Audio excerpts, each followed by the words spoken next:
오늘 주신 하나님 말씀은 신약 디모데후서 3장 15절로 17절 말씀, 신약 성경 346쪽에 있습니다. 디모데후서 3장 15절로 17절 말씀, 우리 한 목소리로 읽습니다. 또 어려서부터 성경을 알았나니 성경은 능히 너로 하여금 그리스도 예수 안에 있는 믿음으로 말미암아 구원에 이르는 지혜가 있게 하느니라. 모든 성경은 하나님의 감동으로 된 것으로 교훈과 책망과 바르게 함과 의로 교육하기에 유익하니 이는 하나님의 사람으로 온전하게 하며 모든 선한 일을 행할 능력을 갖추게 하려 함이라.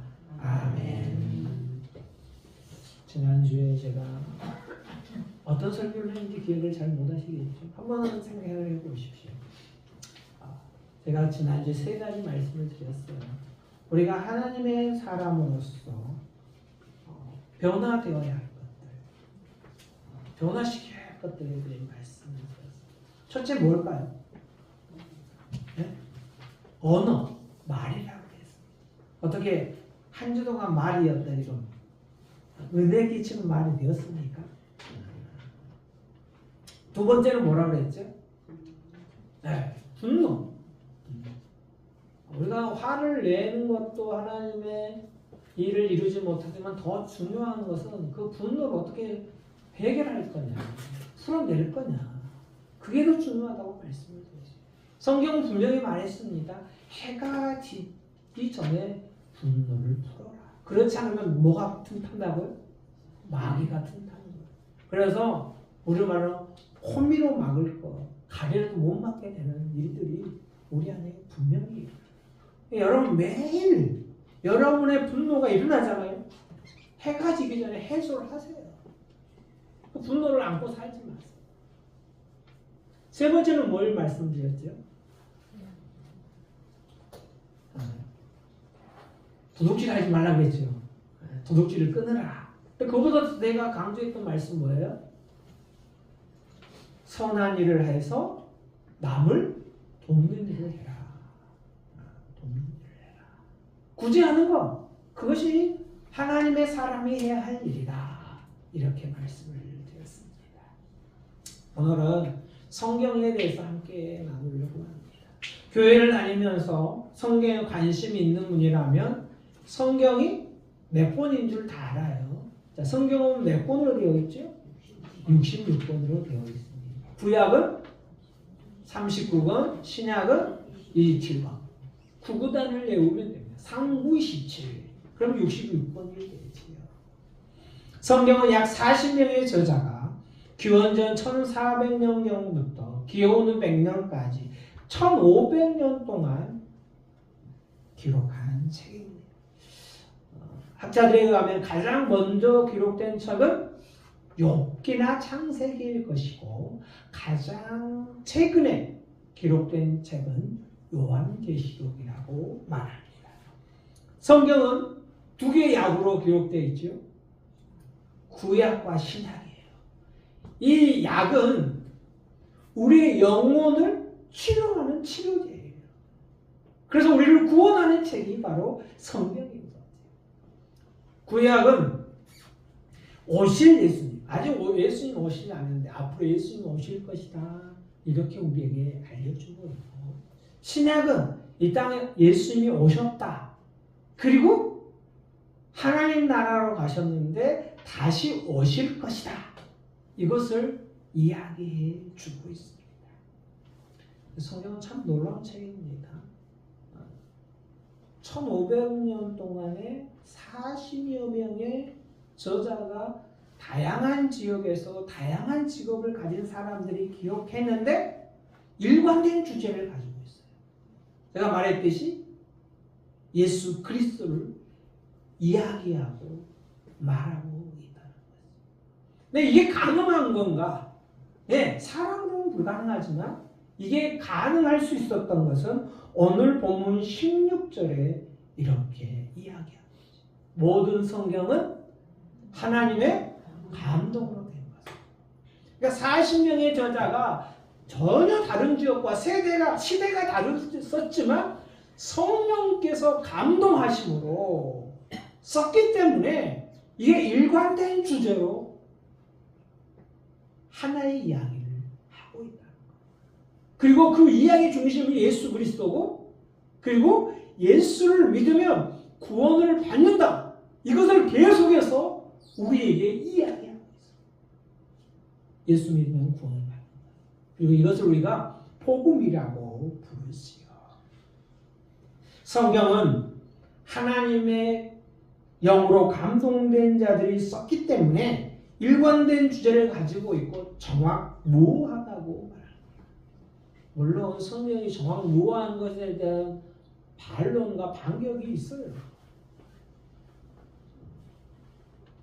성경을 읽다 보면 도대체 이게 무슨 말인지를 모르는, 알 수 없는, 해석할 수 없는 이 난해한 문맥들이 분명히 있어요. 요한계시록이나 다니엘서를 읽으면 어때요? 이게 계시 문학이 돼가지고 너무 상징이 많이 들어가 있어요. 그래서 해석하기가 쉽지가 않잖아요. 그래서 어려운 거예요. 어떤 이야기는 반복이 됐는데 같은 이야기를 하는데 다른 내용이 있어요. 이럴 때는 좀 이상하다. 근데 어떤 이야기는 또 줄거리가 전혀 달라요. 막 뒤죽박죽 섞여 있어요. 그럴 때 보면 이게 제대로 써진 것인가 그런 생각이 들기도 해요. 또한 번역하는데 문제가 있을 수도 있어요. 구약은 우리말로 원본은 히브리어로 써져 있었거든요. 그리고 신약은 헬라어하고 아람어가 조금 섞여 있어요. 그런데 다양한 번역본들이 존재합니다. 나라마다 언어가 다르니까 또 번역도 다르겠잖아요. 이 번역을 하면서 번역을 잘못하는 경우도 있고 오자가 있기도 하거든요. 그러나 중요한 것은 성경에 오자가 있고 성경의 해석이 조금 잘못될지라도 성경을 통해서 오늘 우리에게 말씀하시는 하나님의 말씀은 틀림없이 분명하게 정확하다는 사실을 우리가 믿어야 합니다. 사람이 실수할 수 있을지라도 하나님은 실수하지 아니하십니다. 이렇게 성령의 감동으로 쓰여진 성경, 쓰여진 목적이 뭘까요? 우리는 다 알 수 있죠. 성경의 목적은 하나님의 사람을 교훈하고 책망하고 바르게 하고 의로 교육하여서 15절에 말씀하신 것처럼 무엇에 이르게 하시기 위한 것인가요? 네, 구원. 성경은 그래서 무슨 책인가요? 구원을 위한 책이에요. 어떻게 하면 구원을 받는지, 그리고 구원받은 자는 어떻게 살아서 구원을 완성해 가야 하는지. 그것을 16절에서는 이렇게 말하죠. 우리로 온전한 사람이 되게 하는 거야. 온전한 사람이 되어 가는 거예요. 성화되어 가는 거죠. 그렇게 해서 우리로 구원에 이르도록 한다고 성경은 이야기합니다. 그러므로 우리가 구원을 얻기 위해서는 성경을 어떻게 해야 돼요? 가까이 해야 돼요. 읽어야 돼요. 들어야 돼요. 연구를 해야 돼요. 묵상을 해야 돼요. 그리고 그것들을 우리의 뭐요? 내 것으로 만들어요. 내 지식이 돼요. 내 성경이 그냥 지식으로 끝나서는 안 돼요. 내 삶에 적용돼요. 하나님의 말씀 성경이 내 삶에 적용이 된다는 것은 그것으로 내가 선을 행할 능력을 갖추게 된다는 거지. 그렇게 점점 하나님의 사람으로 온전해져 가면서 결국 우리가 무엇을 이루게 되냐? 구원을 완성하게 된다는 것입니다. 성경은 우리가 구원을 완성하기 위해서, 곧 우리가 하나님의 사람으로 구원을 이루기 위해서 어떻게 살아가야 할지를 알려주는데, 그 알려주는 방법은 어떻게 되어 있냐면 우리보다 먼저 믿음 생활을 했던 믿음의 선배들의 삶의 실패와 성공을 이 성경에서 보여주는 거예요. 그래서 그것을 보고 알게 되고 깨닫게 되는 거죠. 고린도전서 10장 11절 말씀입니다. 우리 함께 읽습니다. 그들에게 일어난 이런 일을 본보기가 되고 또한 말세를 만난 우리를 깨우치기 위하여 기록되었느니라. 아멘. 고린도전서 10장은 이스라엘 백성이 광야에서 행했던 일에 대해서 이야기를 쭉 기록해요. 그러면서 너희는 그렇게 하지 말라. 너희는 하나님을 원망하지 말라. 너희는 간음하지 말라. 우상에게 절하지 말라. 우상을 만들지 말라. 이런 이야기를 쭉 해주는 거예요. 그러니까 이렇게 기록해 놓은 건 뭐예요? 우리로 뭐가 본보기를 삼라는 거죠. 그래서 우리로 깨우치라. 우리는 이렇게 하면 안 되는구나. 우리는 이렇게 해야겠구나. 그것을 성경을 통해서 발견하는 거예요. 깨닫게 되는 거죠. 그래서 우리가 선배의 삶을 타산지석 삼아야 돼요. 우리가 진정 하나님의 사람으로 살고 싶다면요, 성경을 가까이 하면 그 속에서 하나님이 우리에게 뜻을 보여주시고 어떻게 살아야 할지를 알려주십니다. 그리고 그 일을 누가 하시느냐? 성령님이 하시는 거예요. 말씀이 없는 믿음은 뿌리가 없는 믿음입니다. 뿌리가 없는 나무 어떻습니까? 조금 바람에 넘어지잖아요. 뿌리가 없는 신앙은 작은 시련에 넘어져요. 근데 자기만 넘어지면 감사하겠는데 넘어지면서 옆 사람까지 함께 넘어지게 해요. 걸림돌이 되게 한다니 방해가 회방꾼이 되는 거야. 자기만 시련을 받고 자기만 넘어지면 좋은데 옆 사람까지 방해를 해요. 그러나 말씀을 제대로 읽고 연구하고 묵상하는 자들은 반드시 성령님이 조명하심이 있어요. 우리가 이것을 일반적으로 이렇게 표현하고 하나님의 음성을 듣는다. 여러분 성경을 읽을 때, 말씀을 들을 때 성령님께서 우리에게 이야기해 주시는 줄을 믿습니다. 정말요, 이야기해 주셔요. 경험을 해봐야 되니까. 말씀을 읽는데 말씀이 이렇게 툭 튀어나오는 것을 느낄 수 있어요. 말씀을 읽는데 그렇구나 깨닫게 된단 말이에요. 이게 사람의 힘으로 되는 게 아니에요. 성령의 역사예요.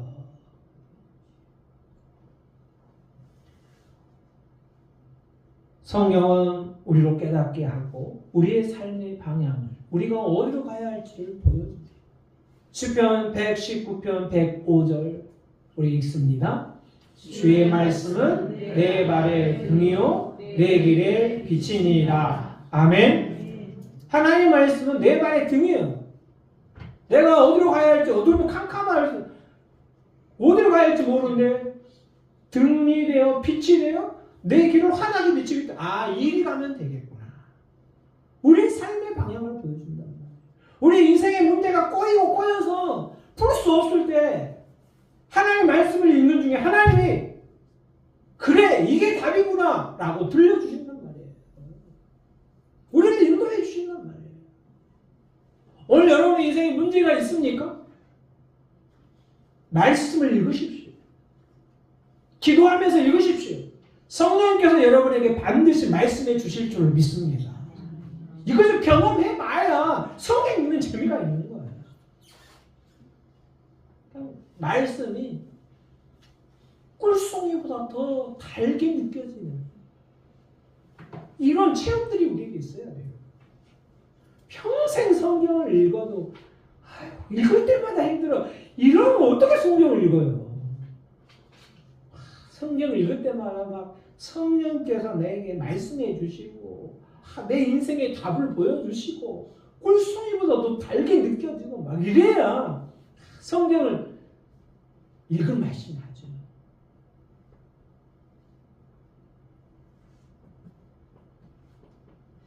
근데 교회를 오래 다녀도 교회 안에서 꼭 문제만 일으키는 사람이 있어요. 그 사람이 가면 싸우고 갈등하고 그 사람이 가면 어떤 문제가 생기는 그런 성도라고 말하기도 그러고 안 하기도 뭐하고 꼭 그런 사람이 있거든요. 왜 그럴 것 같아요, 여러분? 말씀이 없으니까 그래요. 말씀을 정말 전심으로 정말 집중해서 이 말씀이 내게 오늘 하나님의 말씀이 되기를 간절히 소망해서 말씀을 전심으로 읽는 사람은 어떻게 될 것 같아요? 하나님이 분명히 그에게 말씀하십니다. 그리고 그 말씀을 통해서 뭐예요? 내 삶이 변화가 일어나야 돼요. 근데 죄송한데요. 나는 정말 성경을 전심으로 읽고 이 말씀대로 살아가 보려고 막 몸부림치는데 내가 전혀 변화가 없다. 새 사람이 안 된다. 내가 지금 선한 싸움을 싸우고 피할 것은 피하고 따를 것은 따르려고 노력하는데 내가 아무리 성경을 읽어도 안 된다. 혹시 그런 분이 있습니까? 저를 찾아오세요. 그러면 제가 그분에게 이렇게 권면할 것 같습니다. 이제 성경 그만 읽으셔도 되겠네요. 그렇게 전심으로 읽는데도 아니 성령님이 말씀도 안 해주시고 삶이 방향도 없고 인생이 변하지도 않는다면 아니 뭐로 성경을 읽어요. 그냥 그만 읽고 그냥 예수 믿고 천국이나 가세요. 나 그렇게 분명히 이야기해 드리겠어요. 안 되시는 분 찾아오라 했어요. 되신 분들 찾아오시면 아이고 안 되시는 분 찾아오라 했어요. 오늘도 막 성경을 전심으로 읽어요. 막 하루 12시간씩 읽고 1년에 100독 모두 10독 하고 이렇게 해보세요. 안 되면 내가 성을 간다.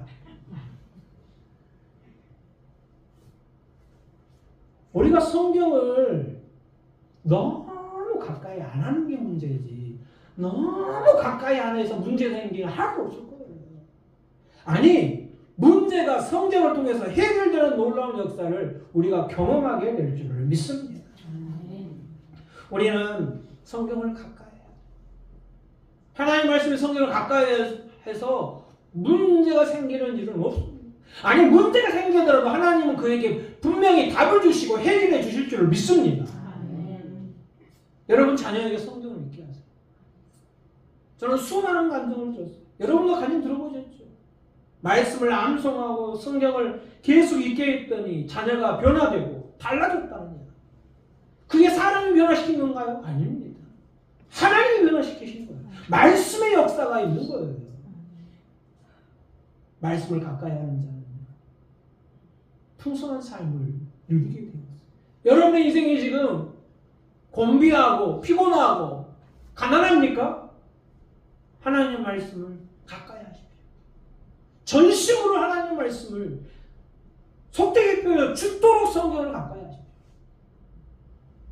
읽고 듣고 연구하고 묵상하십시오. 그러면 그 말씀이 여러분의 역사에서 여러분의 인생을 변화시키고 여러분을 달라지게 할 줄 믿습니다. 이런 기대를 가지고 우리가 성경을 가까이 해야 되지 않겠습니까? 성령님께서 우리를 조명하시면 우리는 풍성한 삶을 살 수 있습니다. 하나님은 모세를 통하여서 레위기 10장 3절에 이렇게 말씀하십니다. 모세가 아론에게 이르되 이는 여호와의 말씀이라 이르시기를 나는 나를 가까이 한 자 중에서 내 거룩함을 나타내겠고 온 백성 앞에서 내 영광을 나타내리라 하십니다. 나를 가까이 하는 자. 우리가 하나님을 가까이 하는 방법 중에 하나가 뭐예요? 성경을 가까이 하는 자. 그에게 하나님이 자신의 거룩함을 나타내시겠다는 거예요. 내 영광을 나타내시겠다는 거예요.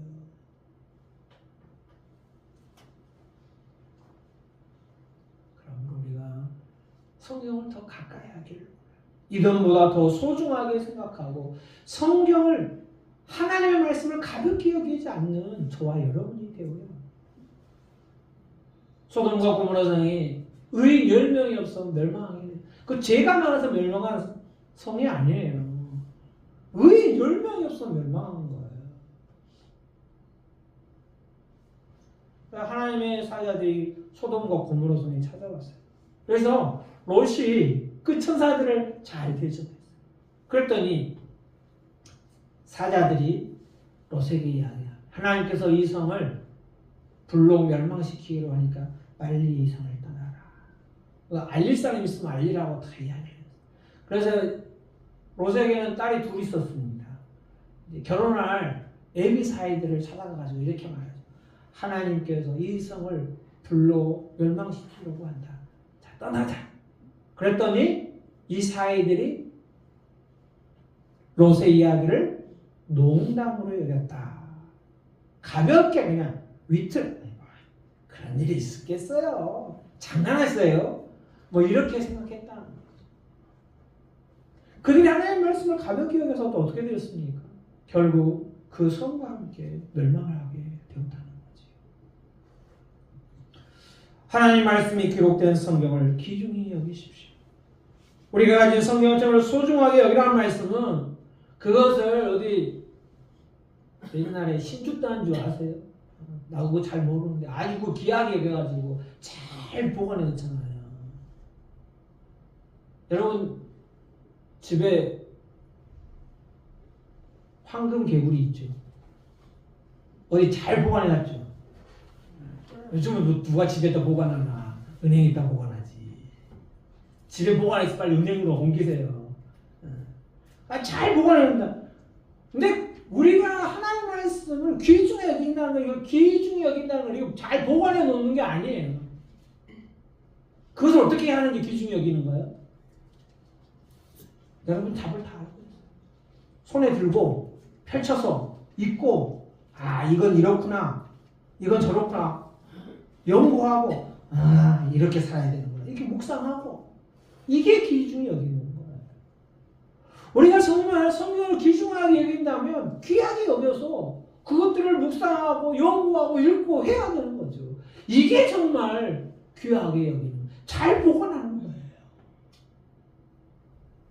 귀하면 귀하게 대접하고 소중하면 소중하게 대접하는 거 아니에요?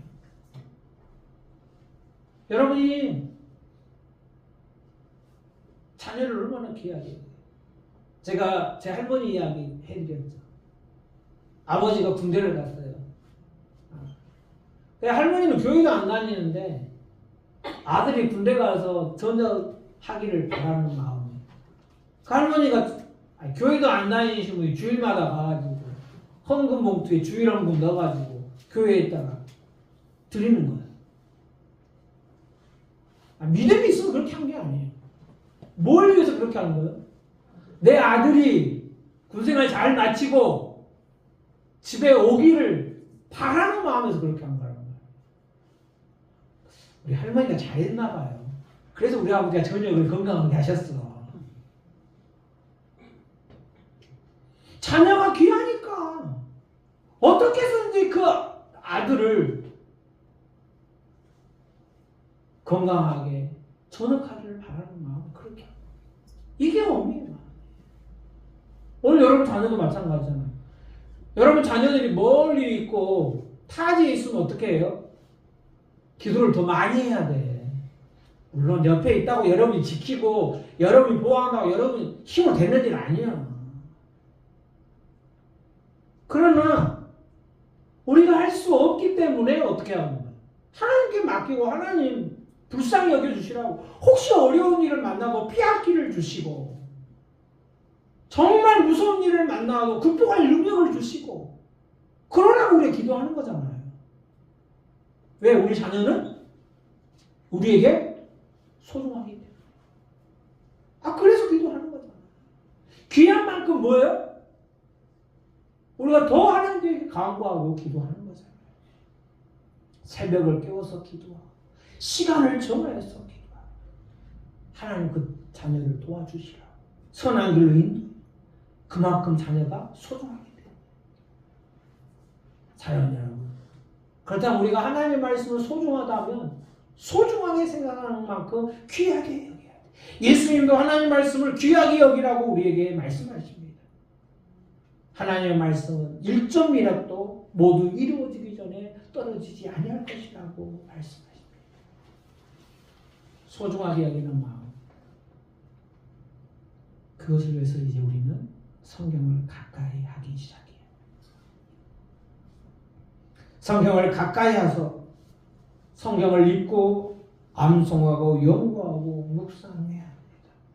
이렇게 우리가 성경을 가까이 할 때 우리의 삶에 하나님께서 분명히 역사하시고 하나님의 영광을 나타내실 줄을 믿습니다. 사랑하는 여러분, 우리가